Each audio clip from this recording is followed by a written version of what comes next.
விஜய் டிவியில் எல்லாத்துக்கும் மோஸ்ட் ஃபேவரட்டாக இருக்க மகாநதி சீரியல் ரீசெண்டாக செம்ம ட்விஸ்ட் அண்ட் டர்ன்ஸாக போயிட்டுருக்கு அப்படின்னே சொல்லலாம். இந்த நிலையில் சீரியலில் இந்த வாரம் முழுக்க என்ன நடக்க போகுது அப்படின்ற அப்கமிங் எபிசோடில் நடந்துட்டு இருக்க மேக்கிங் வீடியோவை கொஞ்சம் நேரத்துக்கு முன்னாடி தான் சீரியல் டீம்ல இருந்து ரிலீஸ் பண்ணியிருக்காங்க.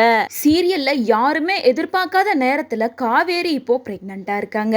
அவங்க ப்ரெக்னெண்ட்டாக தான் இருக்காங்க அப்படின்ற விஷயத்த கன்ஃபார்ம் பண்ணிட்டு விஜய் கிட்ட ஆசையாக சொல்லலான்னு போகும்போது தான் இப்படியெல்லாம் நடக்குமா அப்படின்ற மாதிரி இருக்கு. இவ்வளோ நாளில் எந்த ஒரு ஞாபகமும் வராமல் இருந்த வெண்ணிலாவுக்கு திடீர்னு ஞாபகம் வந்துருச்சு. அதாவது காவேரி தான் ப்ரெக்னெண்ட்டாக இருக்கு அப்படின்னு தெரிஞ்சுக்கிட்டதுக்கு அப்புறமா இந்த விஷயத்த முதல்ல விஜய் கிட்ட தான் சொல்லணும் அப்படின்னு ரொம்ப எக்ஸைட்மெண்ட்டோட எமோஷ்னலாக கால் பண்ணியிருப்பாங்க. பட் காவேரி சொல்றதுக்கு உள்ளாரையே அந்த பக்கம் இருந்து வெண்ணிலா விஜய் அப்படின்னு ஓடி வந்து ஹக் பண்ணிடுவாங்க. என் அம்மா அப்பா எங்கே போனாங்க, எனக்கு எல்லாமே ஞாபகம் வந்துருச்சு அப்படின்ற மாதிரி ஒரு பக்கம் பேசிட்டு இருக்க, இதெல்லாம் காலில் இருந்து அந்த பக்கம் கேட்டுட்டு இருந்த காவேரி மனசுடைஞ்சு போயிருப்பாங்க.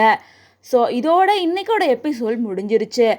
பட் கண்டிப்பாக இதுக்கப்புறமா காவேரி விஜய் கிட்ட தான் ப்ரெக்னெண்ட்டாக இருக்க அப்படின்ற விஷயத்த ரிவீல் பண்ண மாட்டாங்க. அதே போல் வெண்ணிலாவுக்கு ஞாபகம் வந்துருமா இல்லை அது அப்படியே மறந்து போயிருமா அப்படிங்கிறதெல்லாம் வெயிட் பண்ணி தான் தெரிஞ்சுக்கணும். பட் ஆனால் காவேரி கிட்ட விஜய் நான் ப்ரெக்னெண்ட்டாக இருக்கேன் அப்படின்ற விஷயத்த சொல்லியிருந்தா நல்லா இருக்குமே. இவ்வளோ நாளாக ஞாபகம் வராமல் இருந்த வெண்ணிலாவுக்கு இப்போ தான் ஞாபகம் வரணுமா அப்படின்னு சொல்லிட்டு ஃபேன்ஸ் பலருமே கமெண்ட் பண்ணிட்டு இருக்காங்க.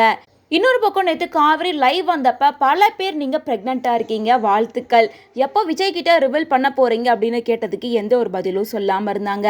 எங்களுக்கு தெரியும் எப்படி நீங்கள் விஜய் கிட்ட சொல்ல மாட்டீங்க, நீங்கள் மறைச்சி தான் வைக்க போகிறீங்க, இதுக்கப்புறம் சீரியல் ரொம்ப எமோஷ்னலாக தான் போக போகுது அப்படின்னு சொல்ல, அப்படிலாம் கிடையாது, எமோஷ்னல் சந்தோஷம் எல்லாமே கலந்து தான் போகும், கண்டிப்பாக நான் ப்ரெக்னெண்ட்டாக இருக்க விஷயத்த விஜய் கிட்ட சொல்லுவேன் அப்படின்ற மாதிரி எல்லாம் கூட பேசியிருந்தாங்க.